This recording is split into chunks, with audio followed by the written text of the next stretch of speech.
We're in the county archive for Kent. What we like to do is find ways to bring these historical resources to life, and the best way to do that is to get people to help you do that. And have you got one of the great chart volumes? For this particular project, I highlighted some of the resources that I knew would be exciting for volunteers to explore. This is one of 22 albums with letters that were written by men from the village of Great Chart during the First World War. The volunteers have been working with newspapers, original photographs. This gentleman was in the RAMC, the Royal Army Medical Corps.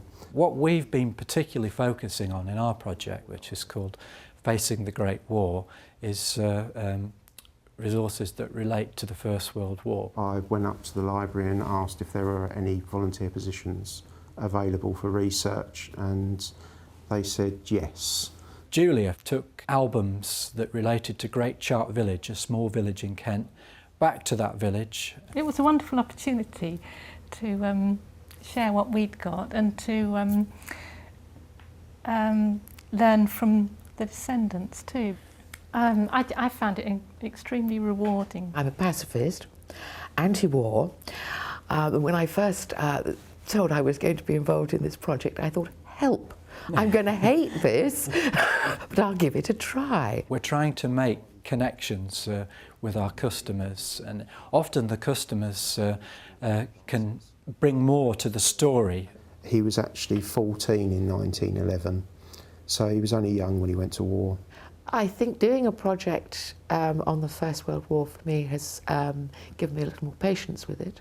I think it's because it tells so much about the people. It becomes a little more real. I have been digitising the letters to make them more accessible. Just the sheer quantity of work that someone like Julia has done, transcribing over 300 pages of letters, it's just something that we as members of staff would never have time to do. My IT skills have come on vastly. I met a whole new range of people and different resources, and learned what in fact the library did hold in its reference stack. Hopefully that we'll be able to have a big display up in Folkestone Library. Fingers crossed that we're going to get somebody that comes along and says, I know him, and can add more to it. That's the most interesting thing. The passion that people have for our resources is something that really makes our collections live and breathe, I think.